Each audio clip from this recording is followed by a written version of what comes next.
She can't hear the fire reaching the fuel line. Someone screamed from the crowd gathered on that Providence dockside road. She's deaf. She can't hear a thing. But Delaney Hale was already moving toward the smoke, and nobody in that frozen circle of bystanders could have stopped her if they'd tried. She felt the heat slam into her chest before her eyes found the flames a deep, rolling pressure that most people spend their whole lives running away from. Delaney ran toward it. At 28, she'd spent the last 16 hours on her feet, working the night shift in a community ER, the kind of place where the equipment is old, and the patients are poor, and a nurse learns to read a dying body the way other people read a clock. She'd been deaf since she was 4, since the meningitis that took her hearing and left her with something. The doctors never had a name for a way of feeling the world through her hands, her feet, the soles of her shoes against a trembling floor. She read lips. She read faces. She read the flicker of fear in a stranger's eyes a full second before his mouth caught up to it. What she'd never learned, not in 24 years of silence, was how to ask anyone for help, without feeling like she was handing them a reason to pity her, and that pride was about to collide with the most dangerous man in New England. Because the man trapped inside that overturned, burning Maybach wasn't an ordinary man. His tailored suit was soaked in blood, his driver wasn't moving, and the black SUV that had run him off the road was already disappearing down the waterfront. Delaney didn't know his name. She didn't know that he controlled every shipping container that moved through this harbor, that his enemies had just tried to erase him in broad daylight, or that pulling him out of that wreck would drag her straight into a war she couldn't hear coming. She only knew he was breathing, that his leg was pinned, and that the fire was winning. So she found a length of steel on the asphalt, wedged it under the crushed door, and used the only thing she'd ever truly trusted, her own 2 hands, in a stubborn refusal to walk away. She got him out with seconds to spare. The blast knocked her flat, and as the heat washed over them both, the man looked up at her through half-open eyes, his lips forming a single, broken question. Who? She told him her name. Then the world went gray. What Delaney Hale didn't know, couldn't have known, was that this stranger never forgot a debt, that a deaf nurse drowning in her brother's medical bills had just saved the life of a man who measured people the way other men measure money, and that the morning after, she'd wake to find 10 black SUVs lined up outside her rundown apartment building, engines idling, waiting.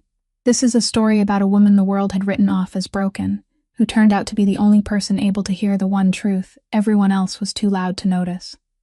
If a story about courage, dignity, and the quiet strength of someone the world underestimated moves you, please take a second to like this video, share it with someone who needs to hear it today, and subscribe to the channel so you never miss what comes next. Now let's go back to that dockside road, to the smoke and the silence, and find out exactly who Delaney Hale just pulled out of the fire.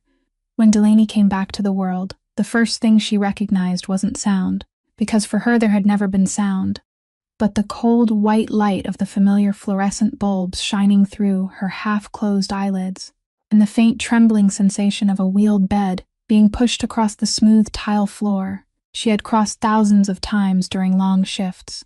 She knew this place. She knew it with the soles of her feet before she knew it with her eyes, knew it by the way the vibration of the wheels traveled up her spine, by the scent of antiseptic mixed with stale coffee that belonged to the community emergency room where she had worked for 4 years. Ironically, the nurse who was used to bandaging other people was now lying beneath bandages of her own, her forearm burned, 2 strips of white gauze wrapped from her wrist to near her elbow, and every time she moved, a dull ache spread outward like hot water soaking through cloth. Her head felt heavy in a way that she, as a nurse, immediately diagnosed for herself. A mild concussion, probably grade 1. Vision slightly blurred at the edges, but pupils still reactive. She tried to sit up, and a warm hand settled on her shoulder, holding her down gently but firmly. Delaney looked up and recognized that face at once. Mavis Thorne, the head nurse on the night shift, a 52-year-old woman with neatly cropped silver hair and eyes that had seen the worst things human beings could do to one another, was bending over beside her bed. What made Mavis different from most medical staff Delaney had met in her life was that Mavis never spoke to her in that loud, slow, pitying voice people often used with the deaf, as though volume could cure silence. Mavis simply turned so the light fell directly on her face, so Delaney could read her lips clearly. then spoke calmly and naturally. "You're awake. Good, you scared the whole department half to death." Delaney tried to smile, but her lips were dry and cracked. She lifted her hand to sign the question. "How long have I been here?" And Mavis, who over many years of working beside her had picked up enough sign language to understand simple sentences, raised 3 fingers and then pointed to the wall clock. 3 hours. She nodded, trying to piece together the last broken fragments of memory before everything had turned gray. But the harder she tried to remember, the more her head throbbed, so she let it go. Mavis placed a cup of water with a straw into her uninjured hand, and watched her drink with the tender severity of someone who had already decided she wouldn't stop keeping watch until she was satisfied. Around her, the whole emergency room moved in that silent rhythm Delaney knew so well she called it home, figures gliding past the glass door, a red alarm light flashing in a distant treatment bay and then going dark, a faint tremor passing through the floor when the ambulance door outside slammed shut. She felt all of it not as sound, but as a map of vibration and light that her body had learned to read since she was 4 years old. Then Mavis did something that made Delaney pay attention. She hesitated, reached into the pocket of her white coat, took out a piece of paper folded into quarters, and placed it in Delaney's unbandaged palm with a strange solemnity, as though she were handing over something far more important than its size suggested. "This came down from a surgeon a little while ago," Mavis said, her lips moving slowly. "He said you should read it when you woke up." Delaney unfolded the paper with still trembling fingers, and the doctor's messy but unmistakable handwriting appeared before her eyes. "The man you pulled out is in surgery. 2 more minutes and he wouldn't have had any chance left. You did everything right." Delaney read the words twice, then 3 times, and felt something both warm and sharp rise in her chest. Not quite pride, not quite relief, but the rare feeling of someone who had just realized that what she had done truly mattered to one specific life somewhere in this world. She folded the paper carefully and held it in her hand as though holding something fragile. Mavis watched her, and in the head nurse's eyes there was something that didn't entirely belong to the profession, a mixture of worry and admiration that she didn't put into words. "Do you know who he is?" Mavis asked, and Delaney shook her head. "No. I only saw smoke and then saw someone trapped." Mavis stayed silent a little longer than necessary, her lips parting as if she meant to say something more, and then deciding not to, and it was that moment of hesitation, that pause Delaney had learned to read more clearly than any spoken word, that made a vague question begin to kindle inside her. But she was too tired to chase after it. She rested her head back on the pillow, still clutching the paper tightly, and let her aching body sink into the first true rest it had known since everything had turned gray, not yet knowing that outside these 4 familiar silent walls, a world she had never stepped into had begun moving toward her. Lying in the familiar emergency room with the surgeon's note still clenched in her hand, Delaney let her mind drift back to the real reason that had pushed her out into the street at that fateful end of shift hour, back to the burden named Tad, her 19-year-old younger brother, whom she had raised like her own child since their parents died in a car accident 8 years earlier. Tad was everything she had left in the world, a tall young man with an honest smile and skillful hands who had dropped out of college to work as a laborer at a small shipyard near the harbor, because he said he didn't want his sister carrying one more debt on his behalf. Ironically, that very decision had become the beginning of everything, because 6 weeks earlier, a scaffold had collapsed at the yard, and a steel beam had fallen onto his back, leaving him with a spinal injury the doctors described in long medical terms. But all of it came down to one meaning, that if he didn't have reconstructive surgery within the next few months, Tad would permanently lose the ability to walk. The price of that surgery was $187,000, a number Delaney had read over and over on the estimate until it no longer frightened her and only left her tired down to the marrow. She had submitted a claim to the insurance company, with all the care of someone who worked in medicine, attaching every document, every scan result, every doctor's signature, and they had denied it with the cold explanation that the surgery was classified as elective rather than urgent, a classification Delaney knew was medically wrong, but profitable in every way that mattered to them. She had appealed. They denied it again. She had sat in the hospital social worker's office and listened as someone suggested she start an online fundraiser put Tad's story on the internet with photographs of him lying in a hospital bed so strangers might pity him enough to donate, and Delaney had politely refused. Not because she looked down on people who did that, but because something inside her, that stubborn pride she had forged over 28 years of living in a world that had always looked at her as a problem to be pitied, wouldn't allow her to turn her brother's pain into a performance for compassion. She didn't want anyone to feel sorry for the Hale family. She wanted people to respect it. And that very pride, the thing that had helped her survive so many years, had pushed her into a decision she was now beginning to dimly understand had been a mistake. When every legitimate door had closed, she had gone to a woman named Desmond, a private lender operating on the edge of the harbor district, whom an old coworker had whispered about to her in a moment of desperation. Someone willing to hand over quick cash to people the banks had turned away. Delaney had borrowed $40,000 to pay the deposit that would hold Tad's surgery date, and Ms. Desmond had smiled as she handed over the money, with a politeness that made Delaney feel more uneasy than reassured, along with an interest rate Delaney knew was brutal but had signed for because she had no other choice. She hadn't known who Desmond truly worked for. She hadn't known that the threat of debt was quietly tying her to something far larger than a shipyard and a steel beam. Lying in the hospital bed, Delaney did what she had always done whenever the weight of everything threatened to crush her. She applied the rules she had made for herself when she was still a girl, the 5-minute rule, allowing herself to feel every bit of fear and despair for exactly 5 minutes, no more, and then after that, to pick it up and keep moving.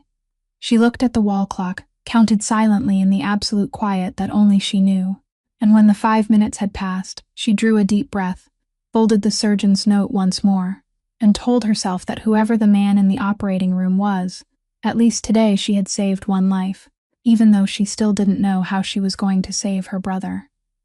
She had no idea that the answer to that question, in a way she could never have foreseen, was sleeping in that very operating room upstairs. They moved Delaney up to an overnight observation room on the 3rd floor to monitor her concussion, a small room with a rectangular glass window in the door, looking out onto the hallway, and she had drifted off in bone-deep exhaustion until something pulled her awake at 2:47 in the morning, the number she read on the phone screen beside her bed. It wasn't a sound that woke her, because for Delaney sound had never been able to do that, but a shift in the air, something her body had learned to recognize over 24 years of living in silence, the feeling that heavy objects were moving very close by. She lay still, eyes open in the dim darkness, and began reading the world in the only way she knew.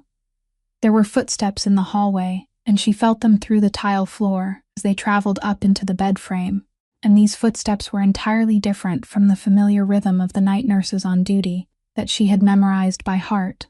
They were heavier, slower, spaced at even intervals in the way of large men trained to move with purpose. There was more than one person. She could feel it through the way the vibrations overlapped, through the small waves coming from several directions at once. Then the pressure in her room changed faintly, that vague stopped-up feeling people had in their ears when a door somewhere had just opened and closed, and she knew someone had entered the hallway from the stairwell.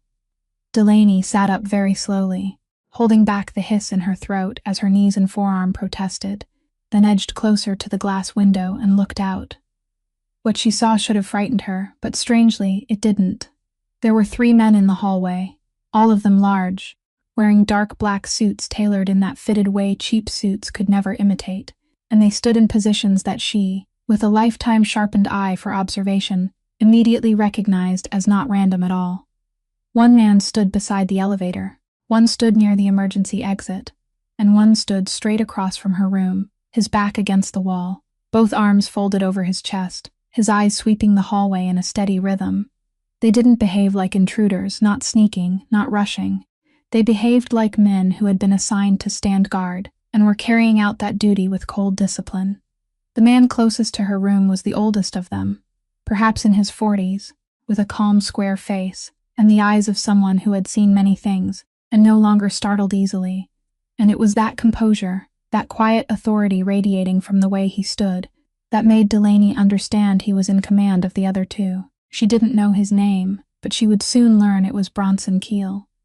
She watched them for a long time through the glass, and the longer she looked, the more she realized something that made her heart slow instead of race, that these men weren't directing their vigilance toward her room, as though she were a threat, but outward, toward the elevator, toward the stairwell, toward any path from which danger might come. They weren't guarding her like a prisoner. They were protecting her like something precious. And that realization, instead of reassuring her, awakened in her a deeper and colder question. Because what could an ordinary emergency room nurse, a woman drowning in debt with a bedridden younger brother, possibly have that was worth 3 men in expensive suits standing guard all night in a community hospital? The man she had pulled from the wreckage rose in her mind, the blood-soaked tailored suit, the aura of power that still clung to him, even when he was half-conscious. And for the first time, Delaney began to understand that she hadn't simply saved the life of some stranger, but had perhaps stepped, without knowing it, across a threshold into a world with its own rules, rules she had never been taught how to read. She moved back from the window, lay down again, and in that silent darkness, she felt the presence of the men standing guard through the floor until it was nearly dawn, unable to fall asleep again. By mid-morning, after the doctor had confirmed that her concussion was only mild, and signed her discharge papers with instructions to rest, for a few days, Delaney took a taxi back to her apartment in an old working-class neighborhood on the south side of Providence, where smoke-stained red brick buildings stood, pressed close together, and the rent was cheap enough that she could pay it while still sending most of her paycheck toward Tad's debt. When the taxi turned onto her familiar street, the driver suddenly slowed down and blurted out something Delaney couldn't hear but could read on his open mouth in the rearview mirror. "What the hell is this?" And she lifted her head to follow his gaze. In front of her building, lined up in a long, perfectly straight row along the curb that was usually empty, were 10 black sport utility vehicles, gleaming, identical, their windows so dark no one could see inside, their engines idling softly and breathing thin streams of exhaust into the cold morning air. Delaney had been warned about this moment in her own way, because all through the night, the shadows of men in black suits, guarding the hospital hallway, had planted in her a premonition that the world of the man she had saved wouldn't leave her alone. So when she saw that line of vehicles, what she felt wasn't pure surprise, but the cold crawl along her spine of a foreboding that had just been confirmed.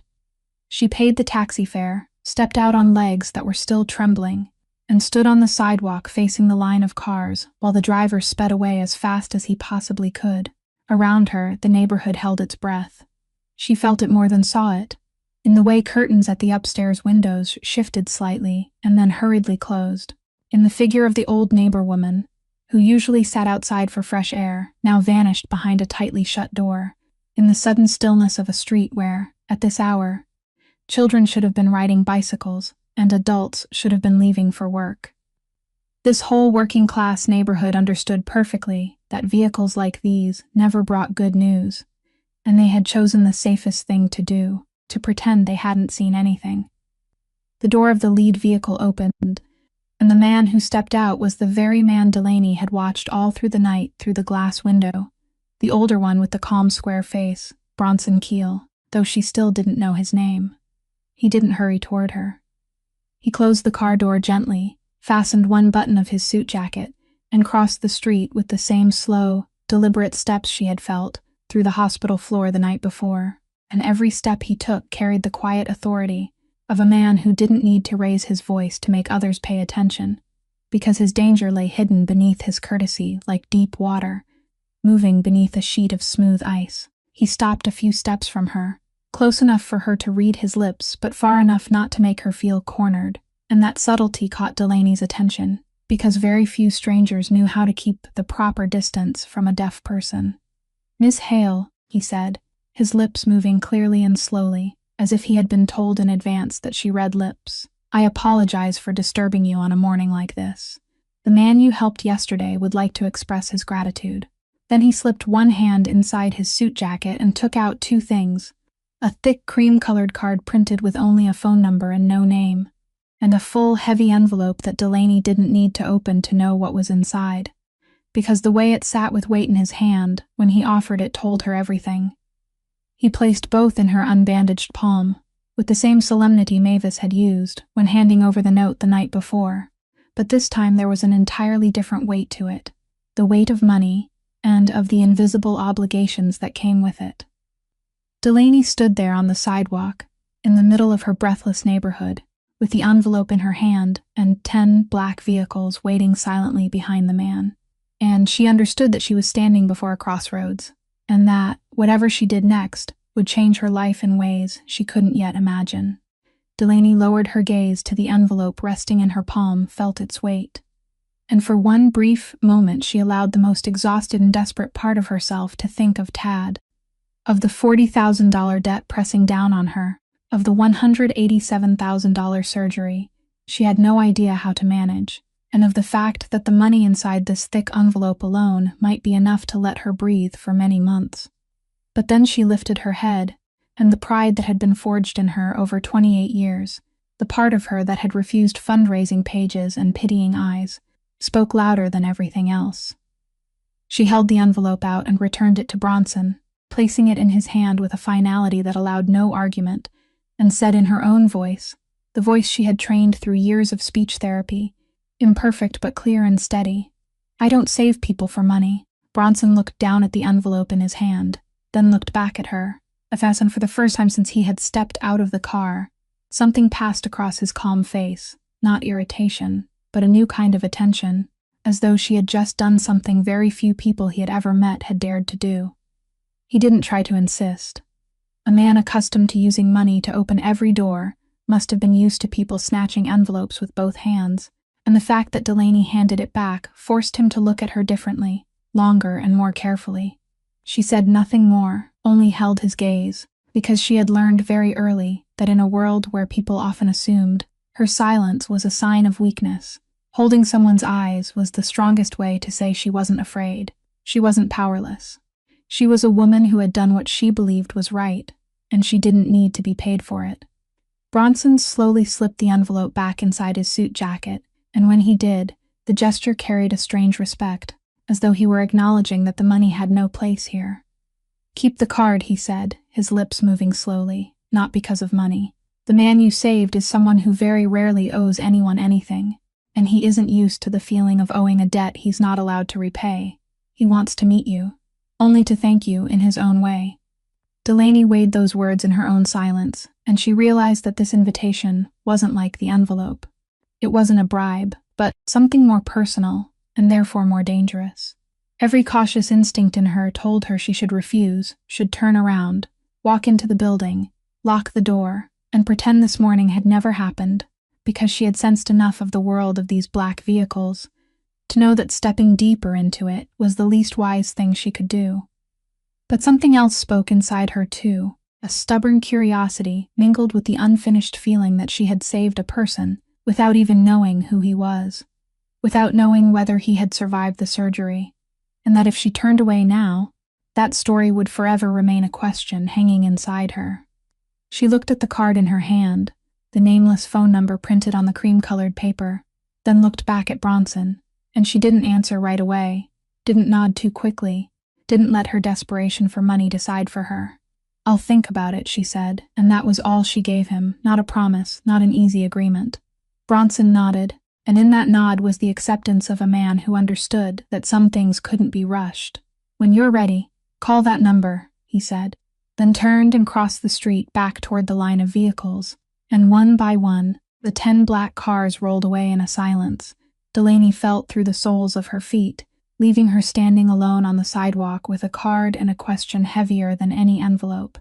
It took Delaney 3 days to call the number on the card, 3 days in which she struggled between caution and curiosity, between fear of the world of black cars and the need to know who the man she had saved truly was. And when she finally pressed call, a car came to pick her up that very afternoon, carrying her away from the smoke-stained red brick streets of Providence and along the coastline south toward Newport, where old mansions from America's golden age stood in solemn silence gazing out at the Atlantic. The car turned through a towering iron gate and rolled down a long gravel drive that stretched between 2 rows of trees, leading to a massive gray stone house with tall windows and thick walls that carried the quiet wealth of money that had survived for generations. Bronson met her at the door and led her through marble-floored corridors, beneath dark oil paintings and unlit crystal chandeliers, and Delaney felt the stillness of the place through the soles of her feet, a dense, controlled stillness, entirely different from the natural silence of her own life. He brought her into a broad study with bookshelves rising to the ceiling and a stone fireplace burning, and there, seated in a high-backed leather armchair beside the fire, was the man she had pulled from the flames. This time he was fully conscious, and that made everything different. One of his arms was in a sling, a line of stitches ran along his temple, and he sat with the careful stillness of a man in pain, who refused to let that pain show. But what drew Delaney's attention most wasn't his injuries. It was his eyes. They were cold gray eyes, the eyes of a man used to watching the world as if it were a chessboard. Eyes that measured every person who entered his field of vision the way other men measured numbers. And when those eyes turned toward her, Delaney had the feeling that she was being read, assessed, and classified by a sharp and unforgiving intelligence. He was Warwick Fontaine, 37 years old, though at that moment she still didn't fully know who he was or how great his power truly was. She only felt it radiating from the way he sat, from the way the whole room seemed to revolve around his quiet presence. He motioned for her to sit in the chair across from him, and when she sat, he picked up a small whiteboard and a marker that had already been placed on the side table, and Delaney immediately understood that he had prepared for this meeting, that he knew she read lips and wrote, that he had arranged everything so she could communicate in her own way. It was a small but deliberate respect, the kind she rarely encountered. He wrote on the board in firm, neat handwriting, "You saved my life," and pushed it toward her. Delaney answered with her own voice, "I only did what anyone should do," and Warwick slowly shook his head, wiped the board clean, and wrote again, "No, not anyone." More than a dozen people stood and watched. Only you stepped forward. As he wrote, Bronson stood in the corner, now and then lifting his hands in clumsy but earnest signs, adding to what Warwick had written, and Delaney understood that this older man had taken the trouble to learn a few basic signs just so this conversation could unfold more smoothly for her. A small detail that stirred something quietly in her heart. Warwick watched the exchange between her and Bronson with sharp eyes that missed nothing, then wrote a new question. "You didn't take the money. Why?" Delaney looked straight at him and answered, "Because some things shouldn't have a price. A human life is one of them." A long silence followed those words, and in that silence Delaney saw Warwick's gray eyes change almost imperceptibly, not softening, but deepening, as though she had spoken something that touched a place he hadn't allowed himself to think about in a long time. He set the marker down for a moment and only looked at her, and Delaney felt the weight of that gaze, not as a threat, but as reluctant recognition, the recognition of a man who had believed that everyone and everything could be bought, now sitting across from living proof that he had been wrong. Then he picked up the marker again and wrote a sentence that made an involuntary chill pass through her. "I need to talk to you about what you saw that day. Not about the fire. About the car that drove away." Before Delaney could answer the question about the car that had driven away, Warwick set the marker down and reached for a thin file already placed on the table beside his chair. And when he opened it, Delaney realized with a coldness slowly spreading through her body that the pages inside were about her. He didn't hand it to her right away, but took the whiteboard, wrote a line, and pushed it toward her. "Before we talk, I want you to know that I looked into you. I never owe a person I don't understand." Delaney felt anger rise faintly inside her, the violated feeling of someone who had long been used to others assuming they had the right to know the private details of her life, and she wrote back on that very same board in a firm hand, "You had no right." Warwick read it, nodded in acknowledgement, then wrote, "You're right. But what I found means I have to tell you, because it concerns your safety." He turned through the file and began, through handwritten lines mixed with a few clumsy signs from Bronson in the corner of the room, to draw before her a picture she had been living inside but had never seen in full. He knew about Tad, about the accident at the shipyard, about the injured spine and the $187,000 surgery the insurance company had refused to cover. He knew about the $40,000 debt. And then he wrote a name that made Delaney's heart stop for a beat, Desmond. "You know the woman who lent you money is named Desmond," he wrote. "But do you know who Desmond works for?" Delaney shook her head, and Warwick looked at her for a long moment before writing again, as if weighing how much he should reveal, then lowered the marker and wrote a second name, Veasley. The woman who lent you money isn't an independent lender. She's a link in an organization run by a man named Otto Veasley, and Veasley is the one who ordered the car to run me off the road that day. Delaney read the line twice, then 3 times, and felt the floor beneath her seem to tilt, because the meaning of it slowly emerged with brutal clarity. She had borrowed money from the very people who had just tried to kill the man she had saved. The threat of debt she had thought was only a private matter between herself and a suspiciously polite lender turned out to be a cord tying her to one side of a war she hadn't even known existed. Warwick watched that awareness spread across her face with gray eyes that never moved away, and he wrote, "Do you understand your position now? You owe money to my enemy, and you saved my life. In my world, those two things can't exist together without consequences." Delaney sat still, both hands clenched in her lap, trying to rearrange everything in her mind. She thought of Ms. Desmond's courteous smile when she had handed over the stack of cash, the smile that had unsettled her without her understanding why, and now she understood. It had been the smile of a spider watching prey settle into the web. She wrote on the board, her hand trembling slightly, "I don't know anything about your business with Veasley. I only needed money to save my brother." Warwick nodded slowly, and this time there was something in his eyes close to understanding. "I know," he wrote. "That's exactly what makes this complicated. You're not my enemy, Miss Hale. But you're standing between two families that want to destroy each other, and you stepped into that position without knowing it, only because you did 2 things, borrowed from the wrong person and saved the wrong person." Delaney looked at him, then looked toward the fire moving silently in the hearth, and for the first time since the morning she had seen the 10 black cars, she fully felt that there was no way back to her old life anymore, that the door into this world had closed behind her, from the moment she stepped toward the flames, instead of running away like everyone else. 2 days after the meeting in Newport, just as Delaney had left the hospital after her afternoon visit with Tad, a man she had never seen before approached her in the parking lot, and from the way he moved, upright and purposeful, but without the heavy authority of the men in black suits, she immediately guessed that he belonged to a different kind of power. He held up a badge for her to read and turned so the afternoon light fell across his face, a gesture showing that he had been told in advance that she read lips. "Special Agent Prescott Whitlock, Federal Bureau of Investigation." His lips moved clearly. "I need to speak with you for a few minutes, Miss Hale." Delaney stood still, guarded, and Whitlock didn't waste time circling the point.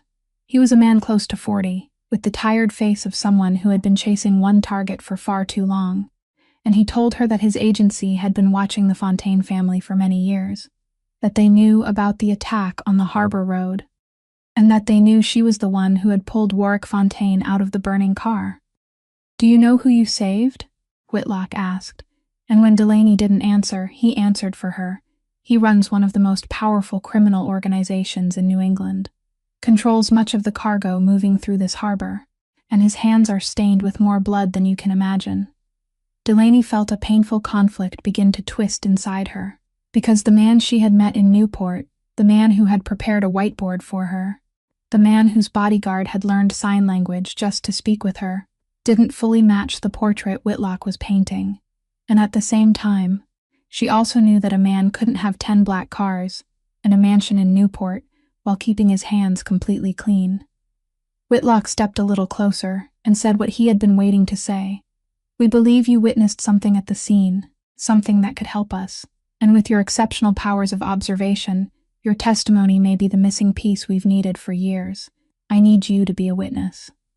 Delaney took a step back, shook her head, and quickly wrote in the notebook she always carried, "I only saved a dying man. I have nothing to do with your affairs." But Whitlock had been prepared for that answer, and what he did next sent a chill down Delaney's spine, because he took out a file and said, "I know about your brother, Thaddeus. I know about the surgery he needs, and I know you borrowed money from people you should never have become involved with in order to pay for it." He let that sentence hang there for a moment before continuing. "If you cooperate with us, there are witness protection programs, federal resources that could help take care of your brother, that could get you and him beyond the reach of both Fontaine and Veasley." Delaney looked at him, and she understood exactly what he was doing. He was using her greatest desperation, her brother's life and his ability to walk, as leverage, placing her conscience on one side of the scale and Tad's future on the other. It was a trap carefully woven out of false kindness, and its cruelty lay in the fact that it wasn't entirely a lie. He really could help Tad, and that was exactly what made it so hard to refuse. She stood in the parking lot beneath the fading afternoon light, torn between two worlds pulling her in opposite directions. On one side was a man she had saved, a man who had treated her with a rare kind of respect but lived by blood-soaked rules she couldn't simply ignore. On the other side was the law, the thing that looked right on paper, but offered to her by a man willing to use her bedridden brother as a chess piece. She gave Whitlock no answer. She took the business card he offered, slipped it into her coat pocket beside Warwick's cream-colored card, 2 pieces of paper from 2 worlds now lying side by side in the same pocket, and walked away without promising anything, carrying with her a question heavier than ever, which was truly right when both choices made her feel as though she were losing a part of herself. To betray the man who had placed his trust in her, or to stay silent and let justice slip out of reach. That night, Delaney couldn't sleep, and as she lay in her dark apartment, listening to the world through the vague vibrations rising from the street below, her mind kept returning again and again to the moment on the harbor road that she had tried to forget, not the flames or the weight of the man she had dragged across the pavement, but something else, a small detail that had been buried beneath panic and pain, and hadn't surfaced until Agent Whitlock had carelessly said that she might have witnessed something. She closed her eyes and let her memory do what it had always done better than the memory of ordinary people. Because a person who had spent her whole life reading lips and watching had learned to remember the world in sharp edges and the movements of other people's mouths, in a way people who could hear never had to consider. She turned back to the moment before she had rushed toward the wreckage, when she had just stepped out of her car, and the smoke had not yet swallowed her view, and there, in her memory, appeared the image of the black car that had rammed Warwick off the road, the car reversing to flee. Through the side window as it passed, for only 1 or 2 seconds, she had seen the face of a man sitting in the back seat, one hand pressing a 2-way radio to his ear while his mouth was moving, saying something into the device. At the time, she hadn't paid attention. Her mind had been entirely fixed on the man trapped in the fire, but her eyes, the eyes trained all her life to read words from the motion of lips without needing sound, had recorded that image and stored it in some chamber of memory that she was now opening. She focused, reconstructing each frame one by one, trying to read the moving lips of the man in the car again as though she were replaying a silent film in slow motion. A few words emerged clearly, a few remained blurred, but it was enough for her to understand that the man hadn't been panicking, like someone who had just caused an accident.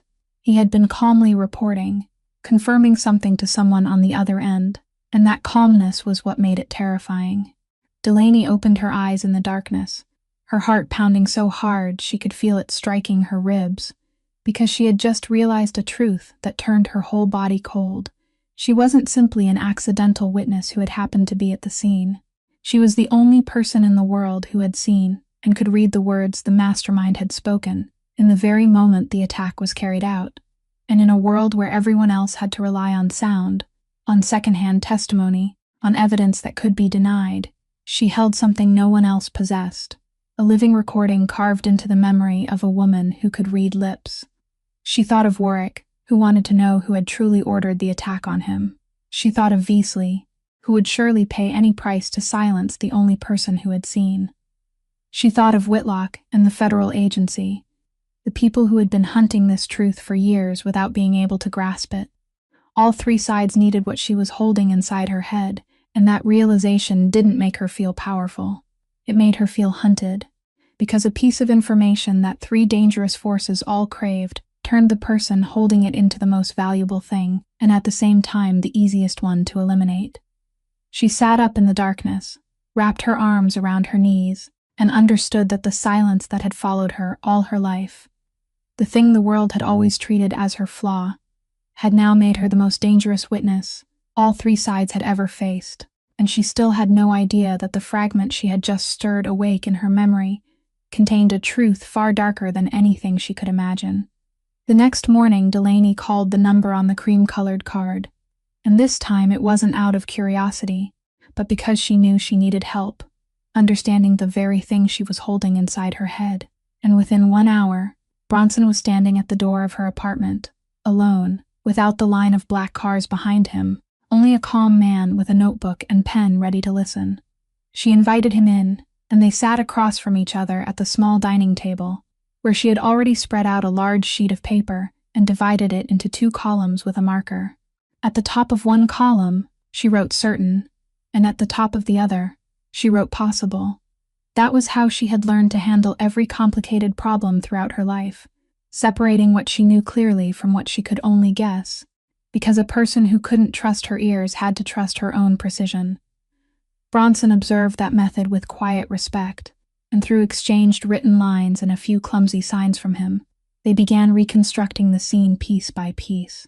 In the certain column, Delaney wrote what she didn't doubt at all, that there had been a man sitting in the back seat of the black car, that he had held a 2-way radio pressed to his ear, that he had been calm rather than panicked, that he had been reporting to someone instead of receiving orders.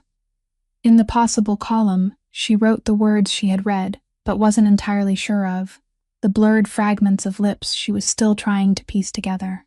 Bronson asked her through the notebook whether she could read what the man had said, and Delaney closed her eyes again, rebuilding the silent film in her mind, letting the man's lips in the car move slowly before her. She followed each shape of sound, each way the mouth opened and closed, each position of tongue and teeth that she had learned to decode since she was 4 years old, and little by little a sentence appeared. The man in the car had said, "Target is done," and then had stopped as though listening to the person on the other end, before speaking a second sentence that made Delaney open her eyes sharply and set the pen down, because the second sentence contained a name. She picked up the pen, her hand trembling slightly, and wrote that name in the certain column, not because she understood what it meant, but because she was absolutely certain the man's lips had formed those exact syllables. And when Bronson read the name on the page, Delaney saw something she had never seen in this composed man in all their previous meetings. She saw him freeze. His square face, which never seemed easily shaken, went pale. The pen in his hand stopped in midair, and his eyes lifted to hers with an expression mixed with disbelief and a fear she had never seen in him before. "Are you sure?" he wrote, his handwriting no longer as neat as usual but scrawled with urgency. "Are you absolutely sure that is the name you read?" Delaney nodded and wrote, "I never mistake a name. I've read lips my whole life. That is exactly what he said." Bronson looked at the name on the paper for a long time, and she watched him trying to rearrange something in his mind, trying to fit that name into a picture where it should never have belonged, and that struggle showed clearly on his face, like a man staring at 2 pieces that couldn't possibly coexist and yet somehow had to. She didn't know who carried that name. She didn't understand why it made a seasoned man like Bronson turn pale, but she could read from his face that she had just spoken something even more explosive than she had imagined, something that didn't merely reveal who had struck, but overturned something from within. Bronson stood, folded the 2-column sheet and slipped it into his suit jacket with a care that was almost solemn, then wrote one final line in the notebook before leaving. "Don't say this name to anyone. Not Whitlock. Not anyone. Let me speak with Mr. Fontaine first." And when the door closed behind him, Delaney remained alone in the silent apartment, feeling the beat of her own heart pulsing through the tabletop, with the clear sense that the name she had just read was about to shake an entire world she had only just stepped into. That afternoon, a car came once again to take Delaney to Newport, and this time the atmosphere inside the gray stone mansion was entirely different. A dense tension she could feel the moment she crossed the threshold, as though the walls themselves were holding their breath. Bronson led her into the study with the fireplace, where Warwick was standing with his back to the door, looking into the flames, and when he turned around, Delaney saw on his face something she had never seen in their previous meetings. Not the familiar calculating coldness, but anger held in so tightly that it had nearly become absolute stillness. The most dangerous kind of stillness in a powerful man. Bronson placed the 2-column sheet on the table in front of Warwick, and Delaney watched the man she had saved lower his eyes to read the name she had read from the lips of the man in the car. and she observed his reaction with every bit of her ability to read people.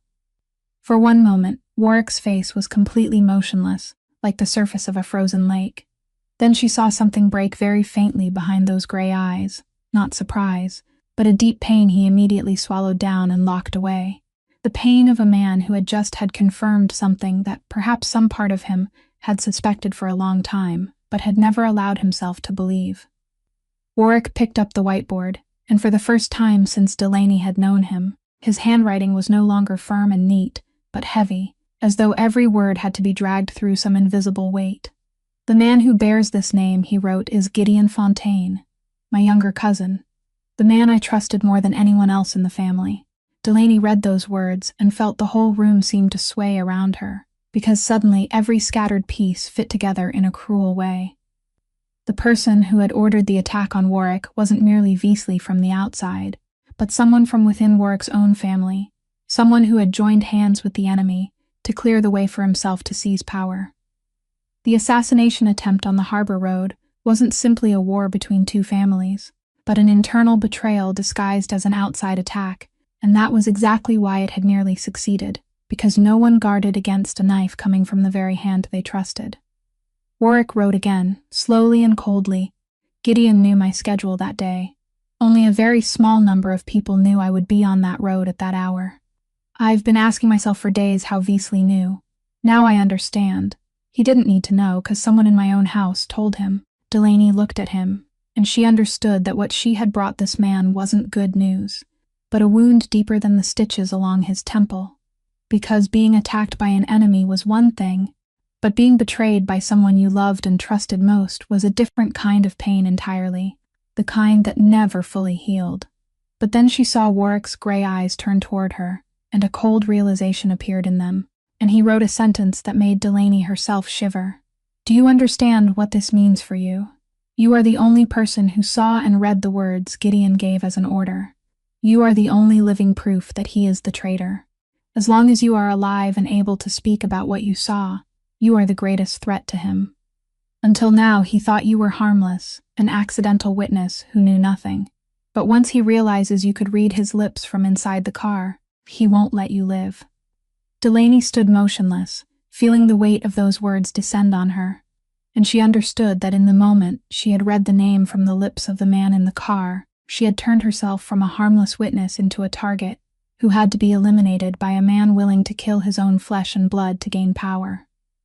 Warwick set the marker down, stepped closer to her, and through his eyes, through the tension locked in his jaw, Delaney read something he had not yet written, that from this second on, her safety and his war had become one, and that this man who was used to measuring everything by advantage had just decided something beyond all calculation, that he wouldn't let the man who had betrayed him touch the woman who had saved his life.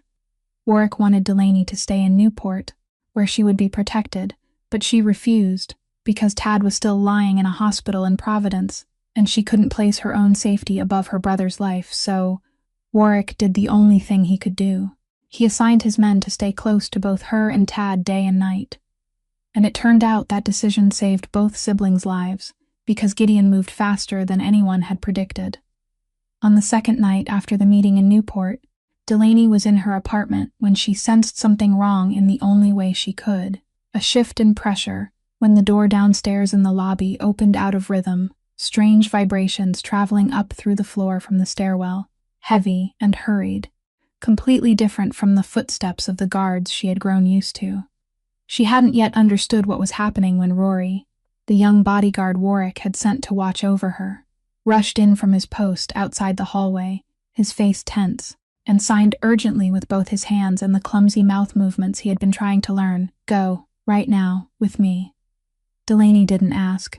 She had learned to trust urgency when it showed itself, and she grabbed her coat and ran after Rory toward the rear fire escape just as she felt, through the floor, the vibrations of a violent struggle erupt in the front hallway outside her apartment, where two of Warwick's men were holding back the men Veasley had sent under Gideon's orders. She didn't hear a thing, no shouting, no breaking glass, only felt it all through waves of tremor traveling up into her feet, and that very silence made everything surreal and more terrifying, like watching a violent storm through a thick pane of glass. Rory got her down to the street, pushed her into a waiting car with the engine already running, and as the car sped away, Delaney looked back and saw flashing lights reflected in the windows of her building, signs of the chaos she had escaped by a hair. But the real fear came only when she thought of Tad, and she seized her phone, texting frantically to Warwick's man stationed at the hospital, and the reply made her heart seem to stop. Someone had tried to get near his room. Gideon, it turned out, had struck on both fronts at once, sending men to her apartment, and men to the hospital where Tad was lying, understanding that the surest way to force Delaney into silence was to threaten the one thing she could never trade away. The car changed direction and raced straight toward the hospital, and for that entire drive Delaney sat with both hands clenched until they went white, reliving all the helplessness she had endured while watching her brother lie paralyzed and being unable to do anything, now joined by the horror that he was in danger because of her. When she rushed into the hallway of Tad's ward, she saw Warwick's men had formed a protective ring around his room.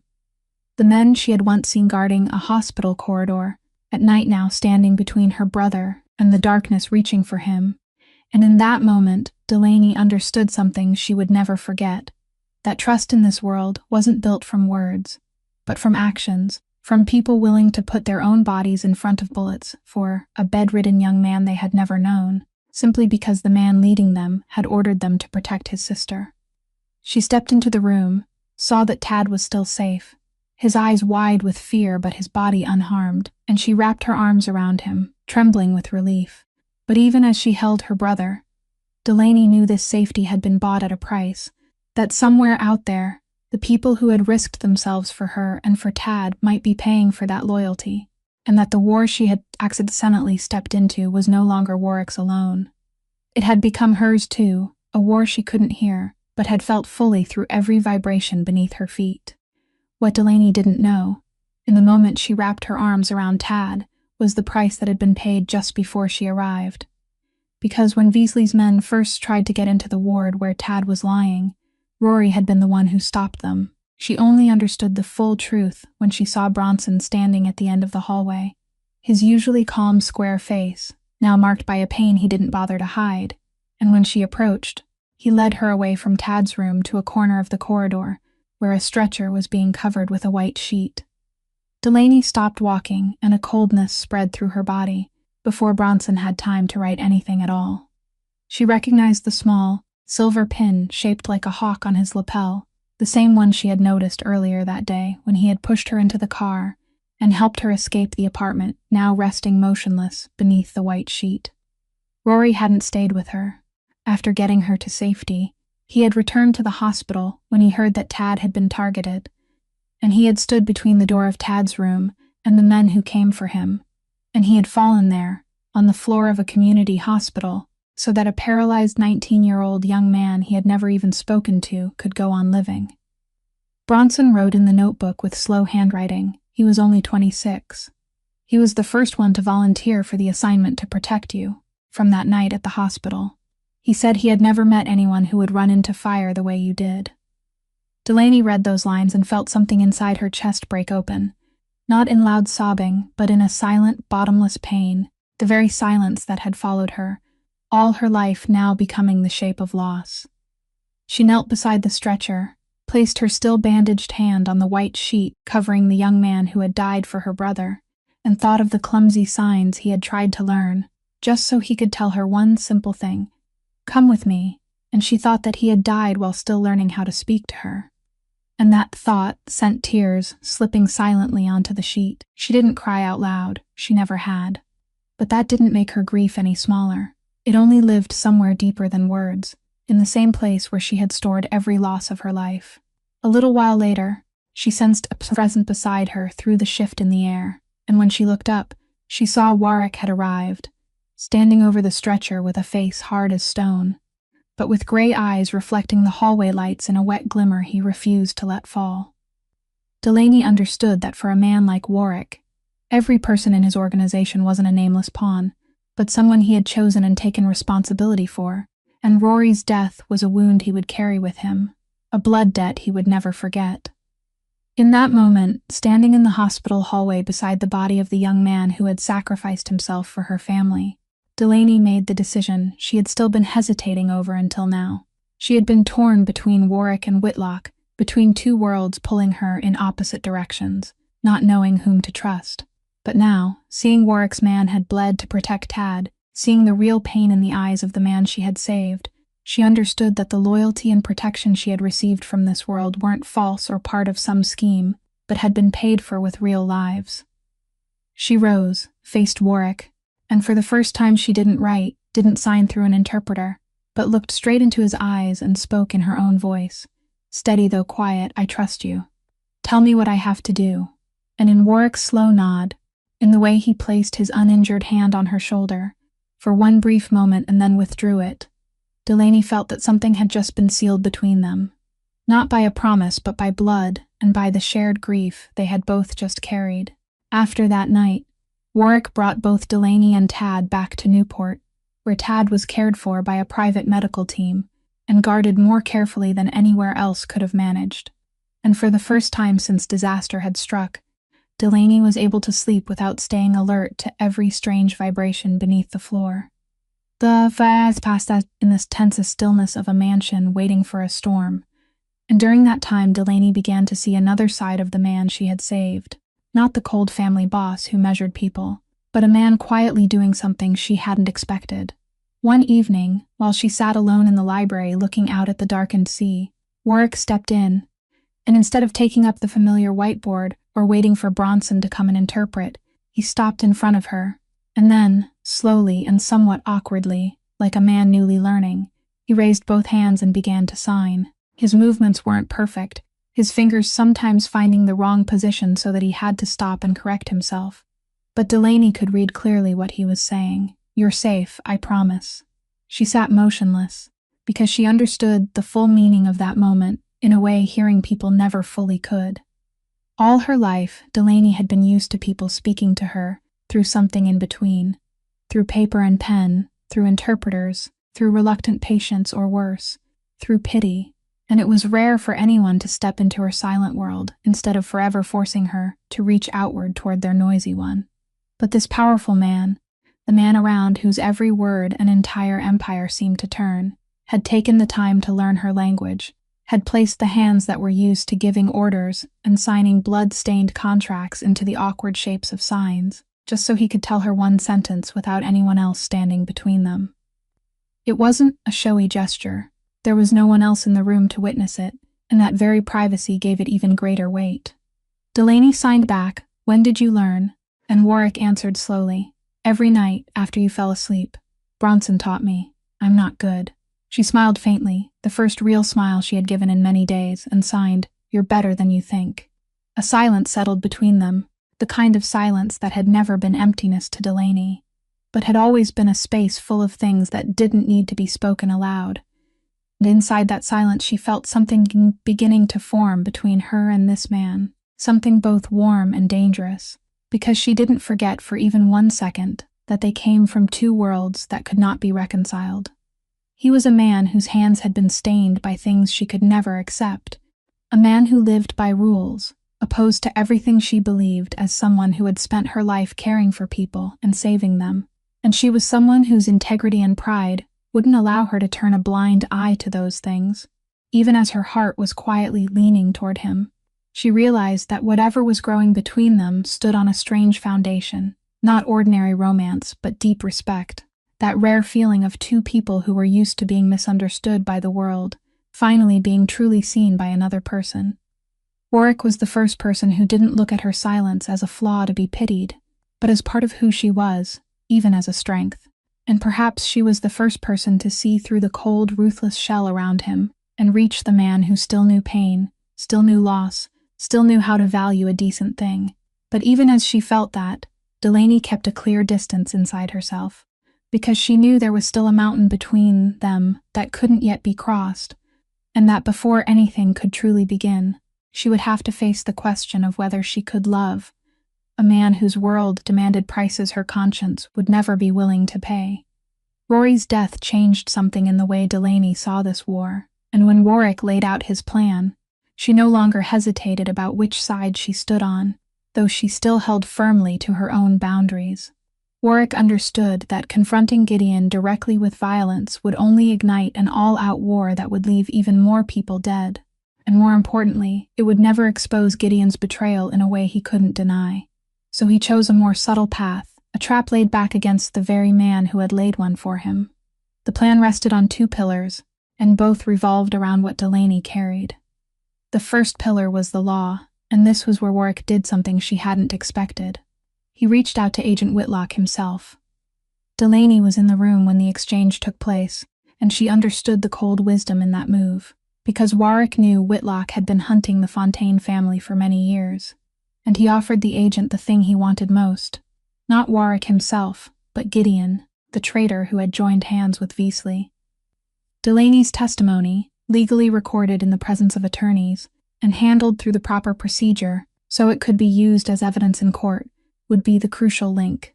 She was the witness who had directly read the order from the lips of the man in the car.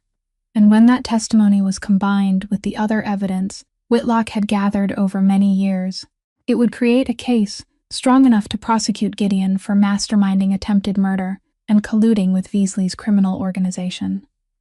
Whitlock, who had originally wanted to use Delaney to bring down Warwick, now realized that the larger and cleaner target in legal terms was Gideon, and he agreed, though he still kept in his heart the intention of going after Fontaine another day. The second pillar was the underworld, where the law could not reach, and there Warwick used the rules of his own world. Within the Fontaine family and the allied families, there existed a council, a kind of internal court where disputes and betrayals were judged by an old code of honor, and betrayal from within, joining with an enemy to assassinate the head of the family, was the gravest crime of all.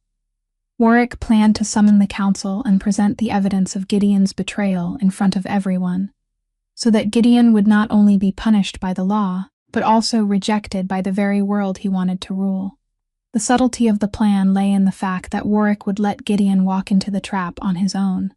He deliberately allowed certain signals to surface, making Gideon believe Warwick still didn't know who the traitor was, and was still suspecting Veasley from the outside, luring him into revealing himself and making another move, this time under surveillance he knew nothing about. Delaney watched Warwick arrange every piece with an intelligence so sharp it both impressed and chilled her, because she realized that the same mind that had learned sign language to say one gentle sentence to her in the night was also the mind coldly weaving a trap that could destroy his own blood relative. That was the double nature of the world she had stepped into, and she didn't allow herself to forget it. But she also set her own condition, and Warwick listened, that she would testify only to exactly what she had seen and read, no more and no less, that she wouldn't invent or embellish anything to serve his war, that her testimony belonged to the truth and not to any side. Warwick looked at her for a long time, and then nodded, and in that nod was respect for a person who still kept her integrity intact in the middle of a world built on lies. When every piece had fallen into place, when Whitlock had prepared the legal side, and Warwick had finished setting the trap on the underworld side, Delaney felt tension rising through the mansion like a violin string, stretched so tight it was about to snap, and she knew the final confrontation was very near. The trap was set at an abandoned warehouse in the harbor district, where Warwick arranged to meet Gideon under the pretense of an urgent meeting to discuss how to deal with Veasley, and Delaney should not have been there. But she had pleaded with Warwick to let her come along, because she was the only one who could confirm with her own eyes that the man who stepped into the warehouse was the same man whose lips she had read, and she was hidden safely in an observation room above with Bronson, where Whitlock's federal agents had also already positioned themselves to record everything and wait for the right moment.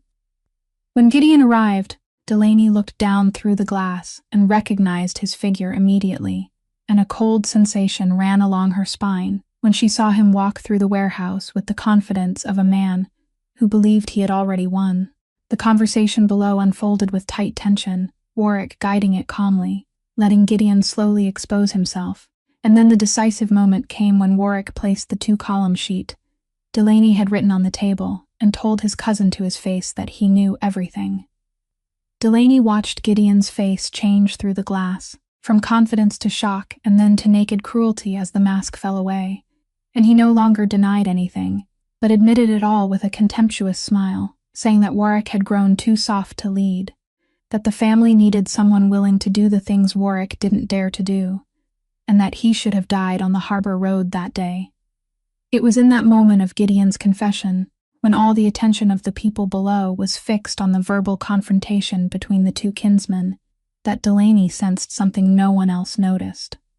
Through the warehouse floor, through the old wooden planks carrying vibrations all the way up to the observation room where she stood, she felt a new rhythm of footsteps, light and stealthy, coming from a hidden corner behind Warwick where he could not see. Gideon had not come alone. He had hidden a gunman in reserve, and that man was now quietly moving into position to shoot Warwick from behind the moment the conversation ended. No one below heard those footsteps amid the tension of the confrontation. None of the men who were used to relying on their hearing recognized the danger closing in from the darkness. Only Delaney, who read the world through vibrations beneath her feet, felt it. She had no time to weigh her choices, no time to call out or signal anyone. She simply did what instinct told her was right, just as she had on the day she had run into the fire. She slammed both palms hard against the observation glass and then against the floor, pouring all her strength into creating a tremor and a sound that, though she couldn't hear it, she knew would echo through the enclosed space of the warehouse, an urgent warning signal. Warwick, who had been told by Delaney in advance how she sensed the world, understood at once that she was warning him about something he could not see, and he reacted instantly. Twisting aside at the exact moment the gunman hidden in the darkness fired, and the bullet that had been meant for his back only grazed his shoulder. Chaos erupted below. Warwick's men and Whitlock's agents immediately overwhelmed the gunman and subdued Gideon before he could escape, and his entire confession, including his admission that he had ordered the assassination attempt and colluded with Veasley, had been fully recorded as evidence.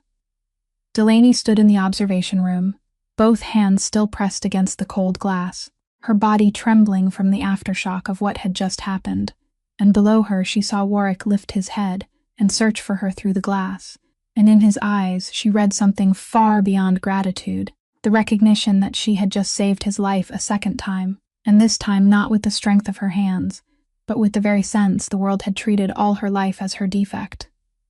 With Gideon arrested and his confession in federal hands, Veasley's network also began to collapse, because without the insider clearing the path, without the alliance from within, the empire Otto Vesley had built to swallow the Fontaine family lost its most important support, and began to fall apart under the simultaneous pressure of the law and of the underworld, which despised traitors above all else. The weeks that followed passed in the slow rhythm of healing, and Delaney learned that the end of a storm didn't mean everything immediately became perfect, only that people were allowed to breathe again. Gideon was held in custody awaiting trial with a strong prosecution file, and Veasley's network continued to crack under waves of federal investigation. But Delaney knew the underworld never truly disappeared entirely.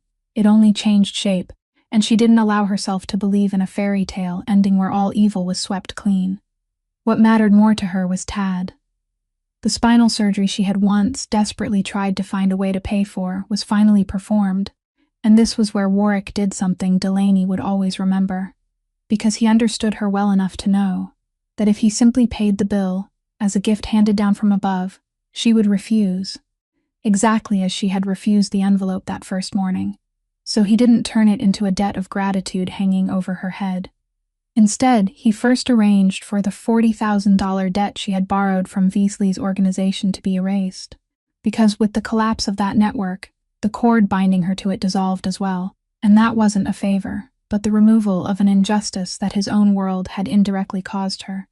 Then, with Tad's surgery, he did something larger and far more meaningful.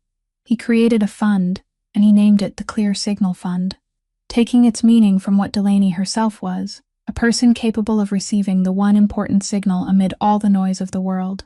The fund was established to pay for sign language interpreters and hearing assistance devices in community hospitals across the region, poor places like the very hospital where Delaney had once worked, so that no deaf patient would ever again have to endure the feeling of being treated like a problem that needed translation instead of a human being. Tad's surgery was paid for, through that same fund, not as a special privilege reserved for his sister, But as the first case among the many people, the fund would go on to help. And that difference, subtle as it was, meant more to Delaney than all the money in the world. Because it gave her and her brother the thing she had always longed for more than help, and that was dignity. She wasn't someone being granted charity because she was pitiful.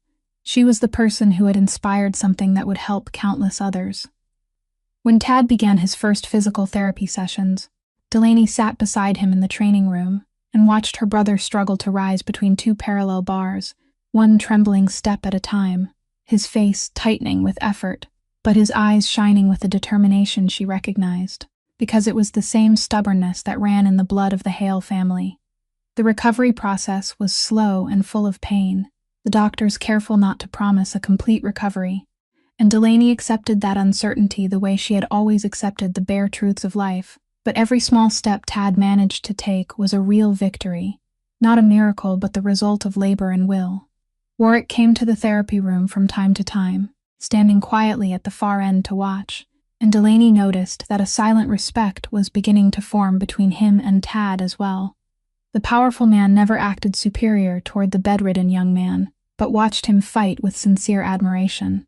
One afternoon, when Tad walked the full length of the parallel bars for the first time without collapsing, he turned to look for his sister, and Delaney stood and clapped, and though she couldn't hear the sound of her own hands, she felt that joy spread through her whole body like light, and she understood that this was the true victory, not the collapse of criminal empires, but this simple moment, her brother learning how to walk again. The official launch of the Clear Signal Fund was held on an autumn afternoon in a spacious hall in Providence, and Delaney stood on the stage with Tad seated in his wheelchair beside her, though by then he could stand on his own for short stretches, and before her was a crowd of nurses, doctors, families of deaf patients, and people the fund had helped during its first months.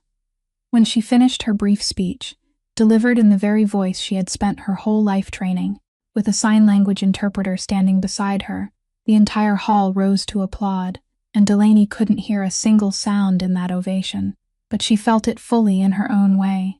Through the wooden floor of the stage beneath her feet, a wave of vibration rising from the soles of her feet, and moving through her body like warm water, a recognition she received with her whole being, and not merely through one sense. It was the moment when her entire life gathered into a single point, the woman the world had once pushed aside as defective now standing here, being heard and honored, not because people pitied her, because they truly saw her. At the back of the hall, Delaney caught Warwick's eyes. He stood quietly apart from the crowd, not stepping onto the stage, not taking any attention for himself, only watching her with gray eyes that had grown less cold, and between them was an understanding that needed no words. The silent language only the two of them knew how to read in each other. They still came from different worlds, and Delaney knew the road ahead between her and him wouldn't be simple. There were still many things unresolved and many boundaries yet to be tested, but in that moment, none of that mattered, because what mattered was that they had truly seen each other, and that was already a beginning. And if there was one lesson to be drawn from everything that had happened, it was that courage had never meant the absence of fear, because Delaney had always been afraid of losing her brother, afraid of the debt, afraid of the fire, afraid even of the dangerous world she had accidentally stepped into, but she had still moved forward in the middle of that fear, and it was that choice to step forward instead of turning back that made her who she was. This story also teaches us something deeper about the way we see the people society is often too quick to judge as weak or lacking, because what the world called Delaney's defect was in fact the singular strength that saved a man's life twice. And that reminds each of us that a person's dignity doesn't lie in how much they resemble us, but in whether we're willing to truly see them, whether we're willing to step into their world instead of forever forcing them to reach toward ours. Respect, not pity, is what every human being deserves. If Delaney Hale's story has touched your heart, please subscribe to our channel, press like, and share this video to help spread meaningful stories, so that every day you can listen to more moving and captivating stories that stir the heart. We'd love to know how this story made you feel, and whether it reminded you of someone in your own life, someone who was once underestimated, but carried an extraordinary quiet strength within. Please leave a comment and share the feelings from deep in your heart, because we always cherish every story and every thought you send us. Thank you for taking the time to listen all the way to the very last moment. May you, the person watching this video, always have truly good health, a joyful life, peace and love filling each day. Goodbye, and see you again in the next video.